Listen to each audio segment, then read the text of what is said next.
ku percaya padamu. Sungguh kami percaya padamu. Yesus, ku percaya padamu. Yesus, ku percaya padamu.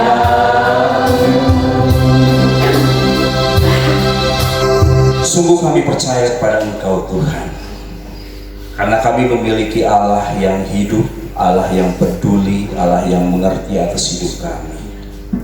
Dan kami percaya Tuhan, tiada yang mustahil di hadapan Engkau. Ketika Engkau berfirman, setiap sakit penyakit kami disembuhkan Tuhan. Ketika Engkau bersabda, setiap hal-hal yang mengikat kehidupan kami itu dipulihkan.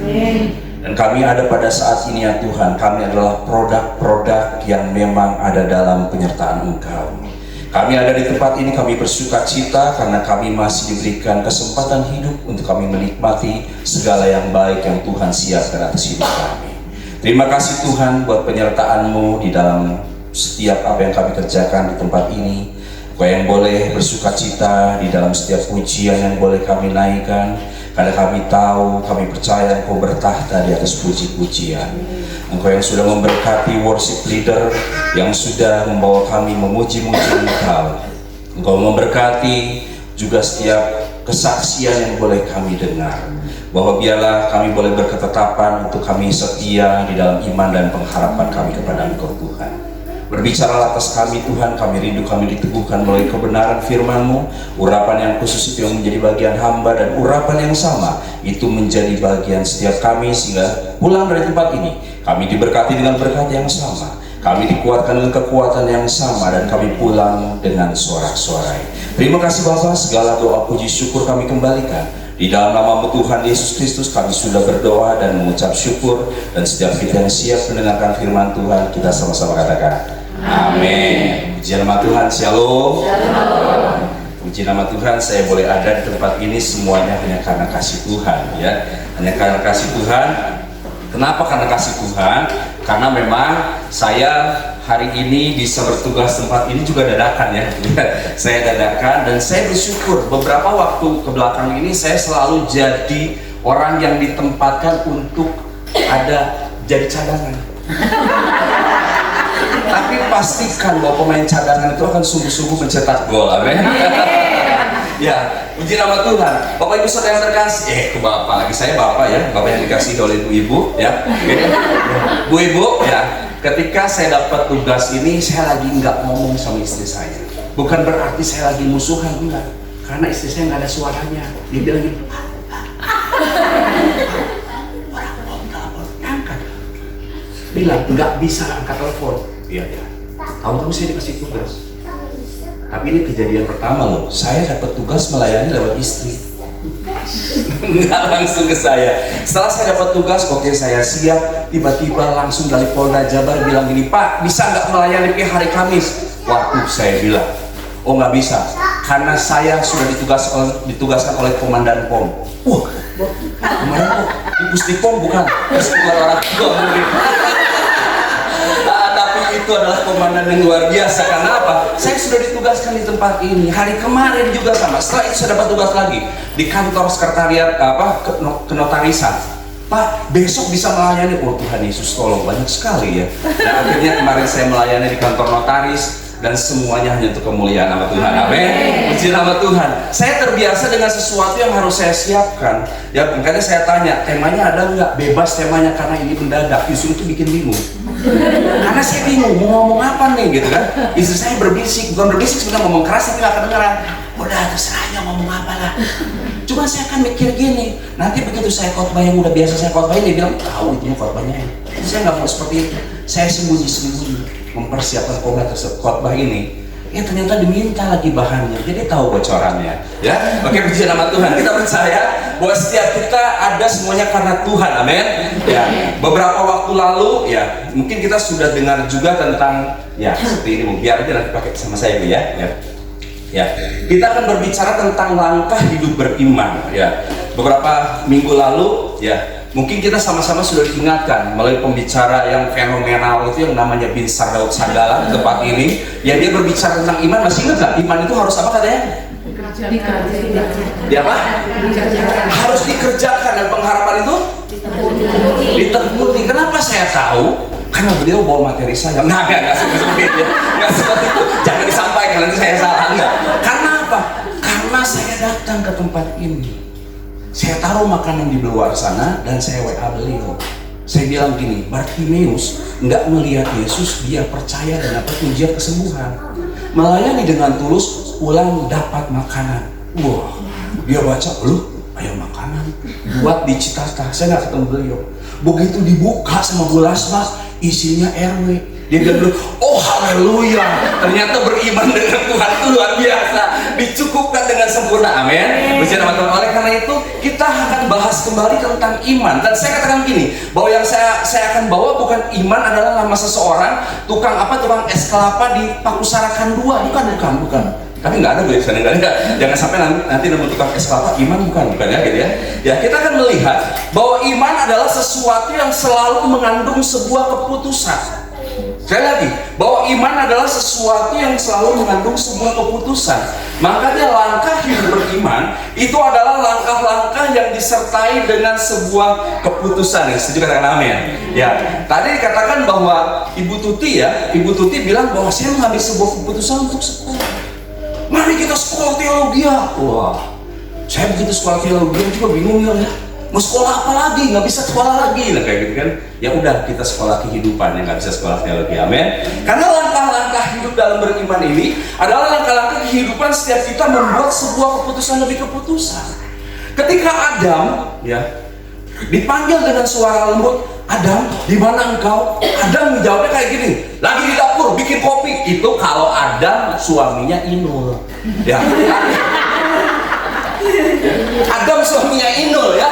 Tapi kalau Adam yang membuat sebuah keputusan taat kepada Allah dan dia melanggar, dipanggil, dia nggak jawab, dia ketakutan. Ini aku Tuhan. Kenapa? Karena ternyata hidup di dalam beriman dengan Allah itu perlu sebuah keputusan. Amin. Perlu sebuah keputusan. Makanya keputusan ibu-ibu untuk milih suami jadi pasangan hidup itu adalah keputusan besar. Sebuah keputusan besar. Dan suami itu nggak suka dibanding-bandingkan.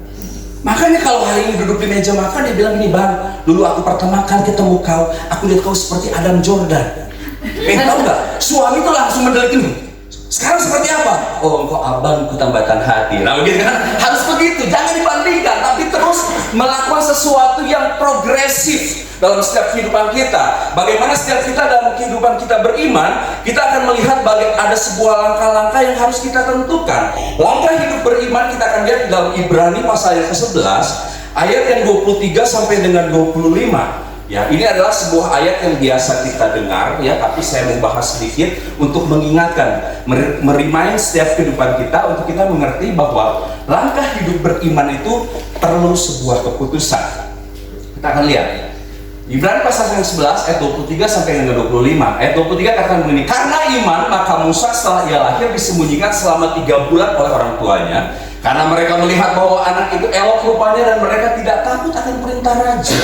Karena iman maka Musa setelah dewasa menolak disebut anak putri Fir'aun, karena ia lebih suka menderita sengsara dengan umat Allah daripada untuk sementara menikmati kesenangan dari dosa. Ayat 26 dan 27, ia menganggap penghinaan karena Kristus sebagai kekayaan yang lebih besar daripada semua harta Mesir, sebab pandangannya ia arahkan kepada upah. Karena iman maka ia telah meninggalkan Mesir dengan tidak takut akan murka raja. Ia bertahan sama seperti ia melihat apa yang tidak kelihatan.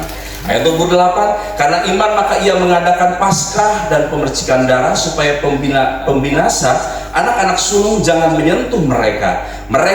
Karena iman maka mereka telah melintasi Laut Merah sama seperti melintasi tanah kering, sedangkan orang-orang Mesir tenggelam ketika mereka mencobanya juga. Amin. Ini adalah kebenaran firman Tuhan. Dan kita boleh melihat ini adalah sebuah ayat-ayat yang hari ini sama-sama kita lihat ya, bagaimana perjalanan seorang Musa itu begitu luar biasa. Saya belajar banyak tentang Musa. dan saya meneliti tentang kehidupan Musa. Dan ketika saya membuat sebuah tulisan tentang Musa, harganya powerful banget. Saya mendampingi seorang mahasiswa teologi yang membahas tentang Musa, dan saya kasih buku tentang Musa yang saya tulis. Dia bilang gini, boleh nggak ini buat saya? Nggak bisa, ini buku udah jelek, nggak apa-apa, ambil aja, nggak usah dibeli, karena dia membeli. Seperti itu. Tapi ketika dia baca tentang kisah Musa ini, dia merasa diberkati. Dia langsung bilang gini, brother, saya sudah kirim ya uang untuk beli buku. Buku kecil kayak begini, udah berantakan, ternyata masuk rekening saya 20 juta. Hari kemuliaan buat Tuhan kita. Ini tapi berkat Tuhan. Ini berkat Tuhan. Kenapa? Saya mendapatkan sesuatu yang luar biasa dari kehidupan Musa. Karena Musa adalah seorang yang sangat beriman untuk dia berjalan di dalam kehendak Tuhan.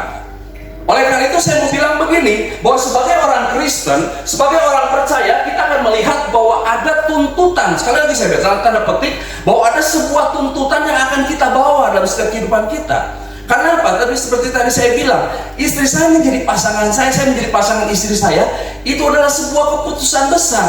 Dan ada tuntutan-tuntutan yang mengikutinya, yang percaya di dalam iman, ketika hari ini ada bersama dengan pasangannya, itu adalah pasangan yang terbaik yang Tuhan sudah buat. Amin. Ya, kenapa perjalanannya itu begitu luar biasa? Ya, saya menikmati kehidupan berumah tangga dan dipulihkan oleh Tuhan, dan akhirnya saya menjadi seorang hamba Tuhan. Tadi kalau kata Ibu Tuti bilang gini, ya dorong anak-anak kita jadi pendeta. Bu, saya itu nggak mau jadi pendeta.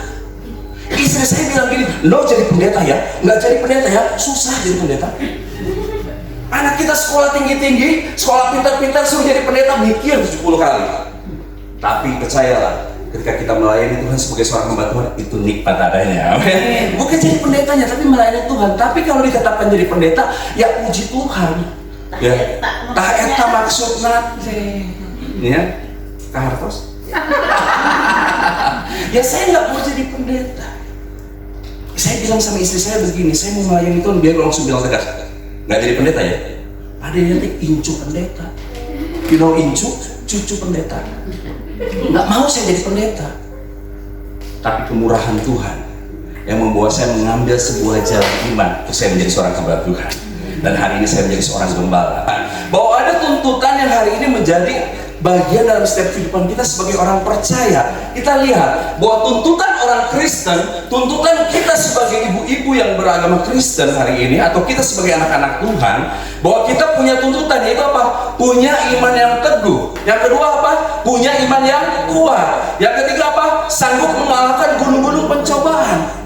Ini yang jadi masalah, bahwa ketika kita beriman kepada Tuhan, ini menjadi tuntutan dalam setiap kehidupan kita. Benar ya? Jadi seorang istri itu betul-betul, wow, tadi gue bilang, jadi volunteer. Kenapa? Itu dibayar. Yes, dengan kencang ya.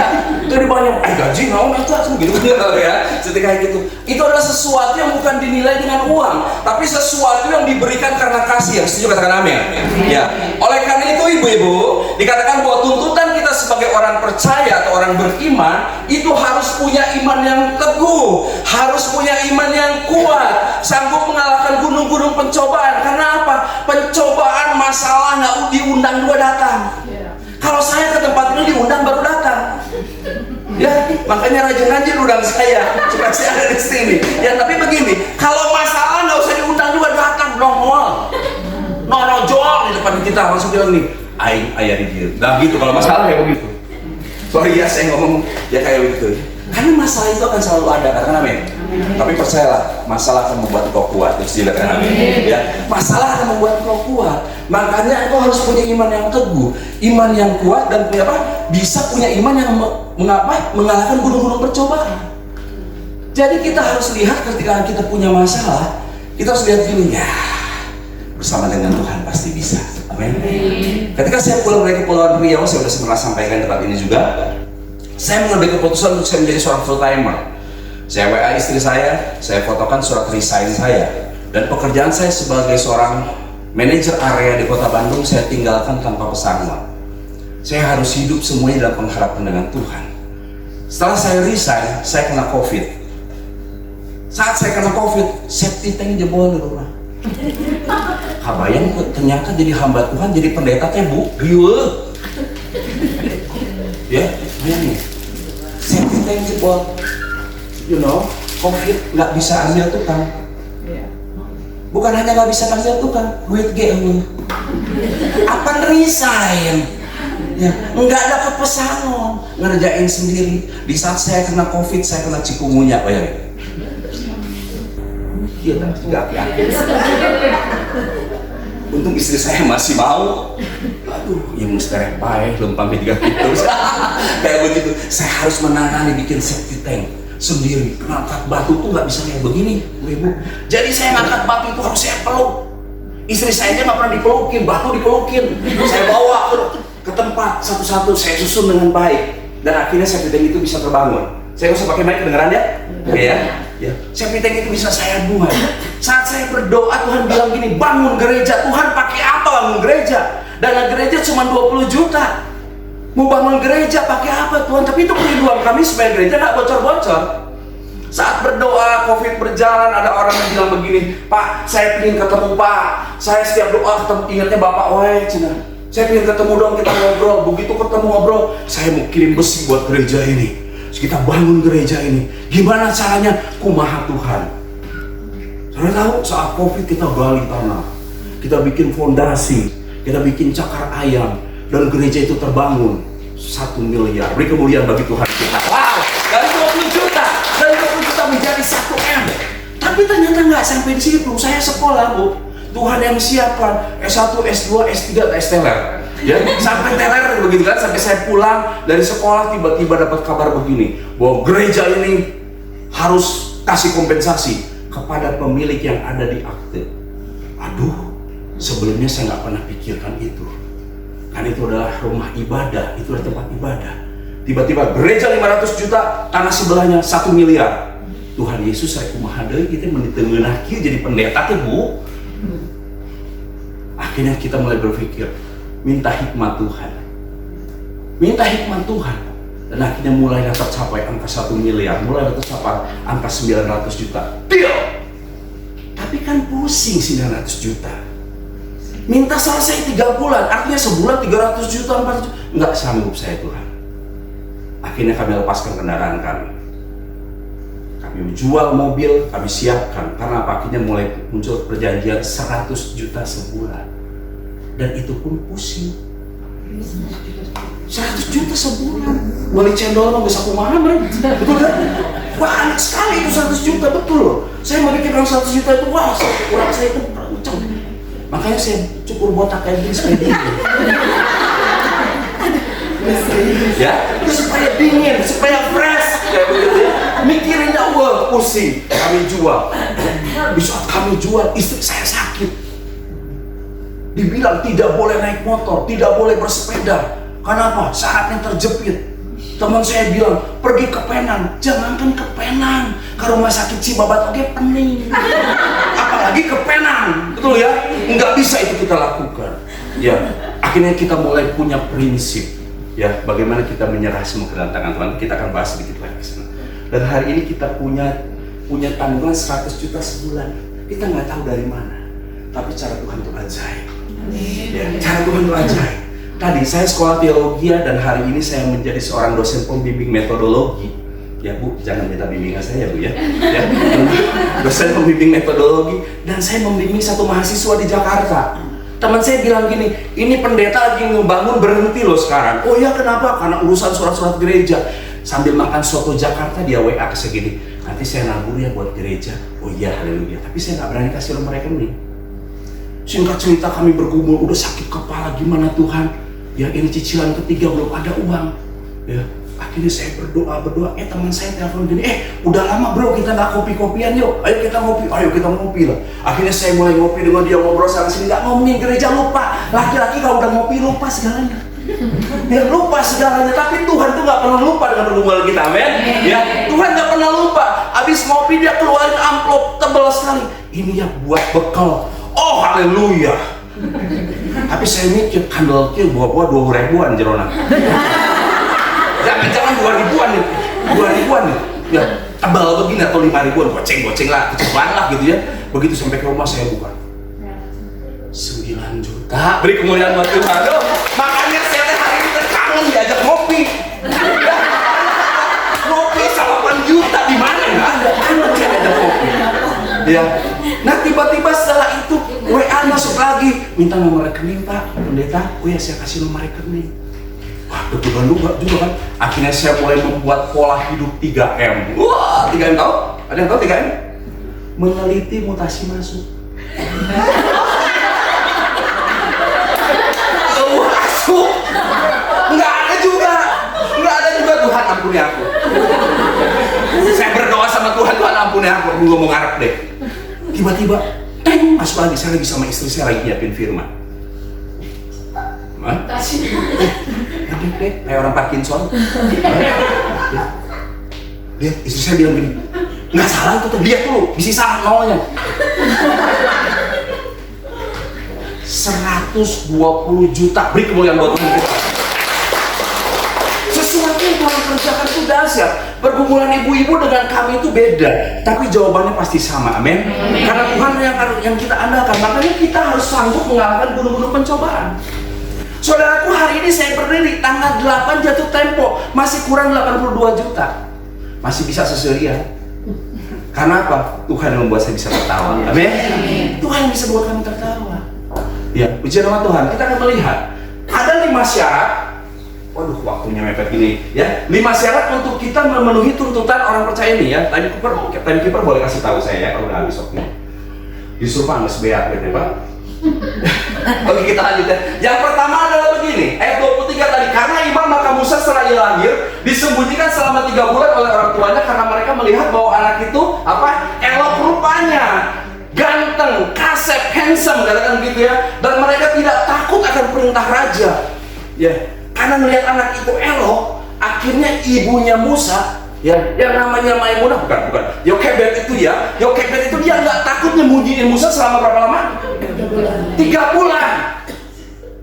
Tapi bukan karena ganteng-gantengnya amat Musa, tapi dia tahu ada visi Tuhan yang besar di luar sana, yang dia pandang jauh ke depan. Oleh karena itu saya bilang begini, bahwa yang pertama untuk kita bisa menjawab tuntutan iman kita, percaya kepada Tuhan adalah kita mengerti bahwa iman menuntut resiko. 3 bulan itu bukan main-main.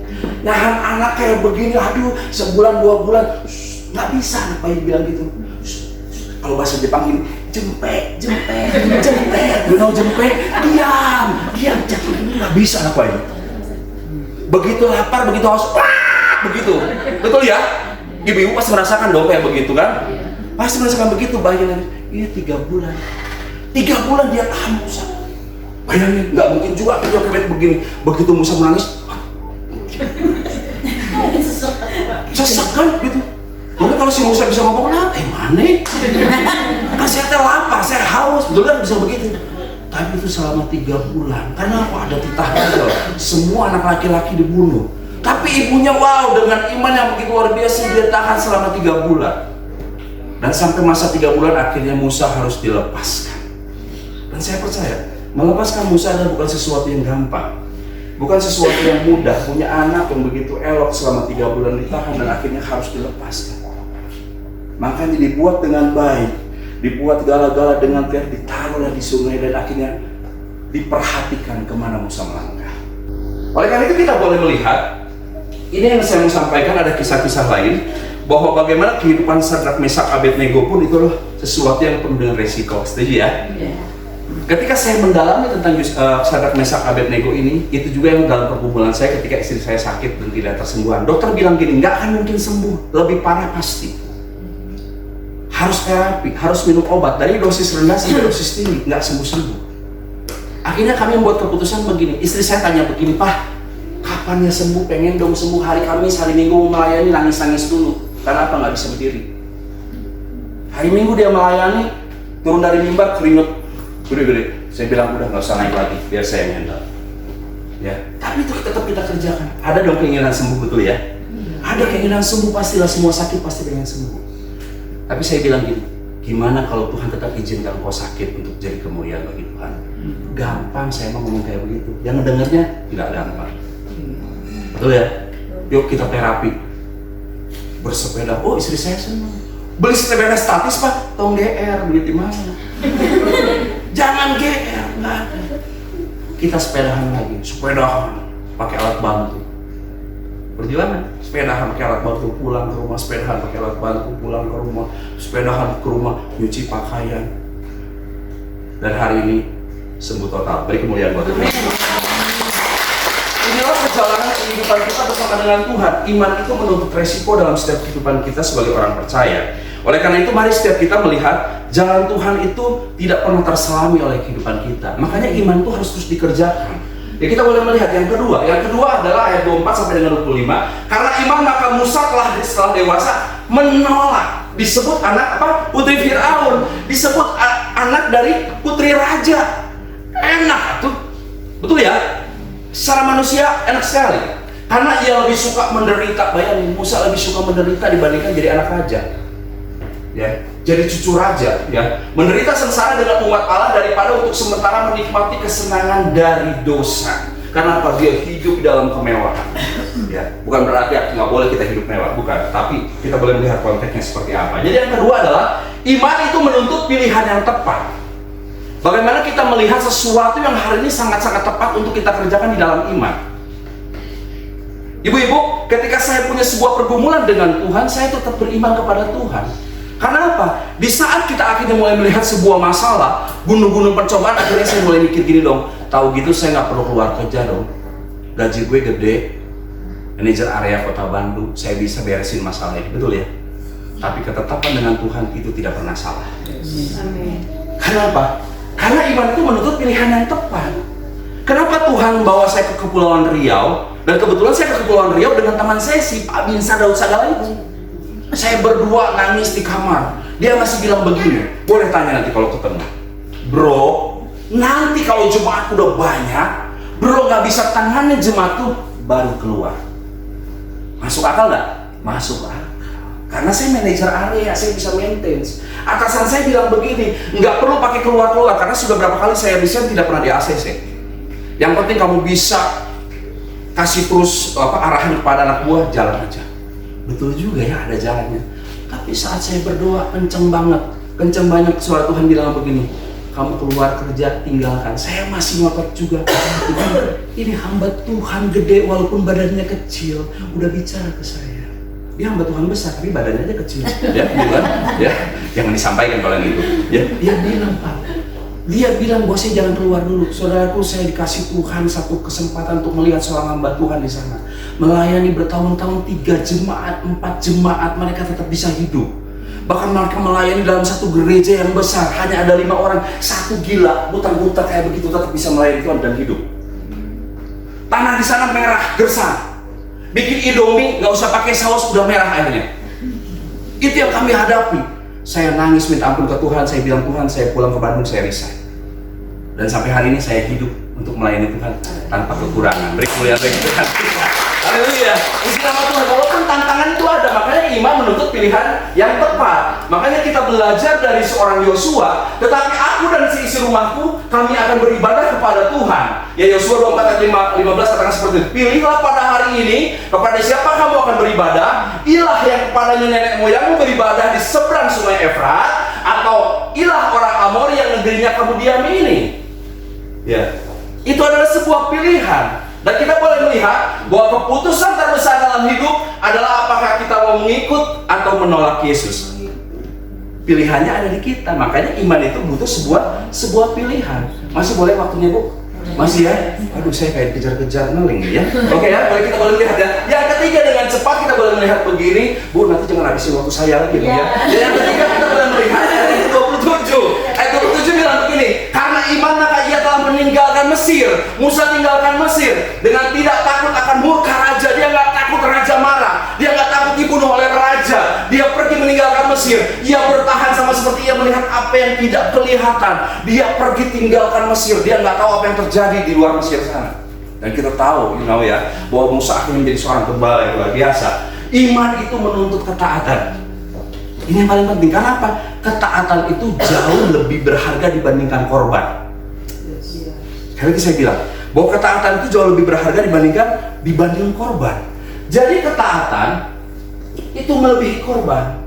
Ya, kita lihat Abraham yang menyerahkan Ishak sebagai korban. Nah, kenapa? Makanya saya sangat suka pakai PowerPoint. Bukan berarti kalau nggak ada poin-poinnya nggak ada powernya, nggak, yang seperti itu ya. Nggak ada power, nggak ada poin. Selalu saya pakai PowerPoint, Bapak Ibu bisa lihat. Seorang anak begitu pulang dari sekolah minggu, Seninnya bilang begini, ngelihat bapaknya lagi potong ayam. Pak, Bapak ternyata kayak Abraham ya. Dia pikir kenapa? Oh, aku ada dalam satu teladan keimanan, ternyata bukan. Bapak berjenggot dan potong ayam, berkorban. Nah, ternyata apa yang dia lihat? Oh, ternyata berkorban, rambutnya badannya berjenggot ya. Ya, artinya nggak itu hanya sedikit plesetan aja. Artinya apa yang kita lihat itu bisa lebih berdampak. Kita lihat ya, ketaatan yang melebihi korban. Engkau bisa memberi buat gereja. Makanya saya kasih di gereja saya namanya program begini, Kas Kuda Raja Seduri. Wah, apa tuh? Apakah gereja GBT Cimahi mau beli kuda? Bukan.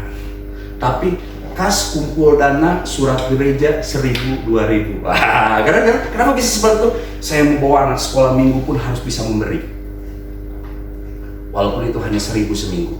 Saudaraku, yang terkumpul itu 220, 300.000, ke 100 juta jauh. Nangkap sesuatu ya? Ke 100 juta jauh. Satu minggu 300.000, jemaat kami nggak banyak, menengah ke bawah. 300.000, satu bulan paling berapa? 1,2. 100 juta yang kami perlukan. Tapi saya mau belajar kasih mereka sebuah nilai bahwa ketaatan kepada Allah lebih penting dibandingkan korban. Nggak harus melihat seberapa besar yang kita kasih kepada gereja. Yang paling penting seberapa engkau taat. Amin. Jadi nanti jangan lagi ada seperti kayak gini. Ini wajah baru stok lama. Biarpun wajah lama selalu baru itu Pak. Amin. Ya, kasih tahu sama teman-teman POM di luar sana. Ya, siapapun pemimpinnya, tetaplah bertahan karena kau akan jadi berkat kepada Tuhan. Ya. Karena apa? Karena menerima seorang pemimpin itu nggak mudah, serius. Ya, serius. Saya jadi seorang pemimpin, saya petisi, ditolak. Latar belakang saya nggak bagus, jelek sekali. Berandalan jadi gembala. No. Tapi kalau Tuhan yang bela, hari ini sama kita bisa melayani. Amin. Karena perubahan itu yang paling penting, kita bersama dengan Tuhan. Lebih taat kepada Allah daripada taat kepada manusia. Nggak satong datang, rek namun datang, saya mau datang. Amin. Kita lihat, saya itu pembicara, si Pak Beni geluh goreng patut, semua datang. Ya. Begitulah Tuhan benar, datang bawa tak rambutnya, kan? Menitip tepi karesepen pisan. Ya, kita lihat ya. Kita nggak pilih-pilih karena firman Tuhan selalu hidup. Amin. Ya, pastikan teman-teman di luar sana kasih tahu, selalu datang di POM karena bukan hanya mendengarkan firman, kita mendengarkan kesaksian, kita memberikan support satu dengan lain. Kita nggak pernah tahu teman-teman kita lagi bersedih, teman-teman kita hari ini lagi dalam kondisi tadi ada gunung-gunung percobaan. Saat kita bersatu, itu menghilangkan semua. Amin. Oleh karena itu pastikan bahwa nanti minggu depan ini penuh. Ya, bahkan ruangan ini nggak cukup lagi buat ibu POM. Oke? Karena Allah mampu membuat kita untuk menjadi taat, pastikan itu. Tuhan pastikan. Tuhan pasti membuat engkau mampu untuk menjadi taat. Yang setuju boleh katakan amin. Sedikit lagi ya. Keempat kita boleh melihat. Ya, untuk saya nggak kasih 7 syarat, 5 aja ya. Yang ke-8 katakan begini. Karena iman maka ia mengadakan paskah dan pemercikan darah supaya pembinasan anak-anak sulung jangan menyentuh mereka. Bayangin, ketika Musa kasih perintah bahwa udah di ambang pintu itu kasih darah supaya apa? Semua anak sulung itu bebas dari pembantaian, bebas dari pembunuhan. Kalau kita mikir, bener enggak ya? Tapi karena itu adalah Allah yang kasih perintah, dia kerjakan, dia lakukan. Oleh karena itu apa? Iman menuntut keyakinan akan setiap janji Allah. Amin. Saudaraku, hari ini kita sudah diberkati, katakan amin. Hari ini kita sedang menanti berkat, katakan amin. Cuman masalahnya gini, mau nggak kita ambil berkat itu? Karena berkat itu sudah tersedia. Dan untuk kita bisa menerima berkat itu, kita yakin dengan setiap janji Allah. Ya, walaupun seorang insinyur injak rem, hari ini anak-anaknya sudah selesai belum? Ada kebayang gitu loh. Ya, siapa kita? Siapa kita? Semuanya ada di bawah naungan Tuhan. Amin. Jangan pernah takut. Suamimu di PHK, nggak usah takut. Tuhan siapkan berkatnya. Amin. Suami sakit nggak bisa ngapa-ngapain, jangan pernah takut. Tuhan sudah siapkan berkatnya.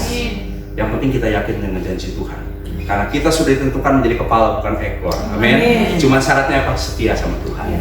Yang terakhir kita boleh melihat, ya sebelum kita boleh melihat dulu, janji Allah itu sangat teruji. Ya, seperti katakan amin. Ya, Allah itu benar dan semua manusia itu bohong. Ya, manusia mah gampang buat janji. Ya, tapi sebentar-sebentar bisa berbohong. Tapi janji Allah ya dan amin. Nah, setuju katakan amin. Tuhan tidak pernah ingkar dengan janjinya. Yang kelima kita boleh lihat yang terakhir. Ayat 29, karena iman maka mereka telah melintasi laut merah sama seperti melintasi tanah kering. Sedangkan orang-orang Mesir tenggelam ketika mereka mencobanya juga. Artinya apa? Bahwa iman itu menyelesaikan segala kesulitan. Yang setuju katakan amin.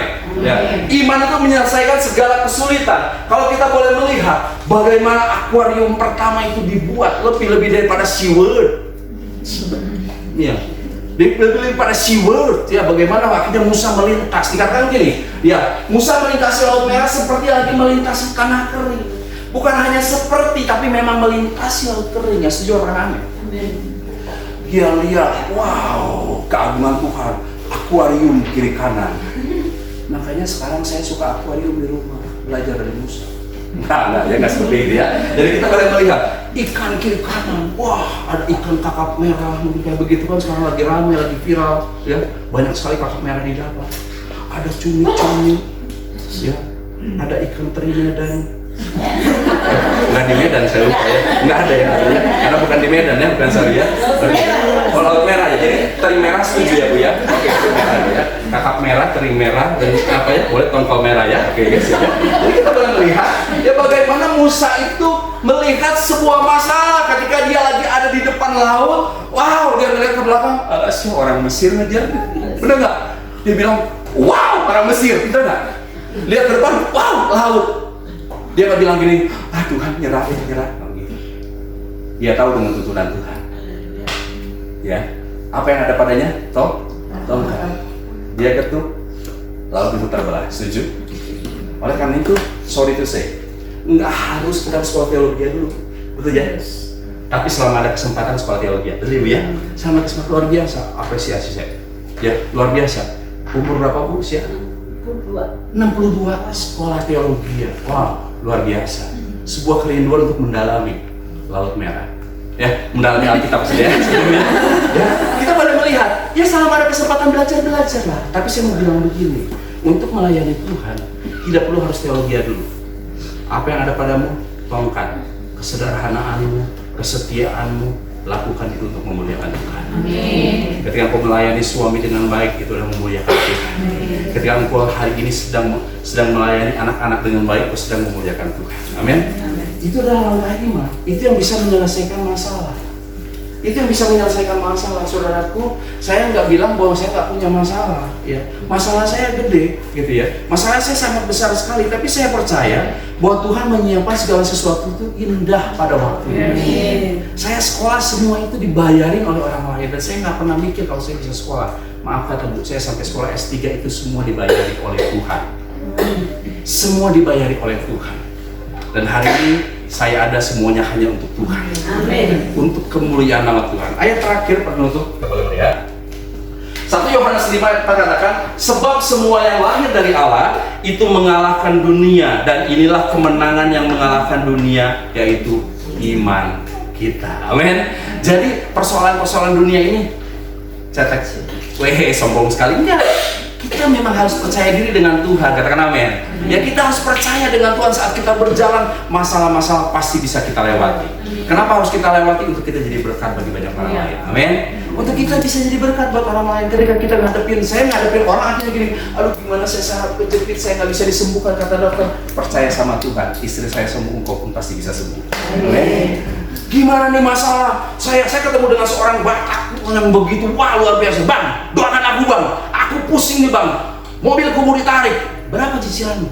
3 juta bang sebulan. Syukurlah, aku 100 juta sebulan. Hah? Cicil apa itu bang? Gereja. Oh, gereja bisa cicil? Bisa. Ya. Terus gimana bang? Tuhan tetap cukupkan. Amin. Apalagi cuma 3 juta, mintalah kau pada Tuhan. Tuhan pasti cukupkan. Yang penting kau setia sama Tuhan. Amin. Apapun makanannya, minumannya, itu aja tahu. Itu aja tahu.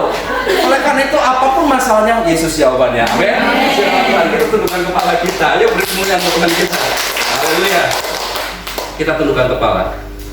Bapak, hamba-Mu ini berhenti berbicara, tapi biarlah Roh Kudus yang boleh menyempurnakan setiap firman yang boleh kami dengar Tuhan. Dengan keterbatasan waktu, ajar kami untuk kami memahami Tuhan setiap janji-janji-Mu dalam setiap hidup kami Tuhan. Agar kami tetap berjalan dalam iman kami Tuhan, untuk kami tetap percaya kepada Engkau ya Tuhan. Dengan apapun yang kami harus lewati, bahkan sedang kami lewati, kami pasti bisa melewati dan menang untuk jadi kemuliaan bagi nama Engkau Bapa. Terima kasih Tuhan, di dalam nama-Mu Tuhan Yesus Kristus, hamba sudah berdoa dan mengucap syukur. Setiap kita yang diberkati, kita sama-sama katakan amin. Saya kembalikan Tuhan Yesus memberkati. Yesus kau kebenaran.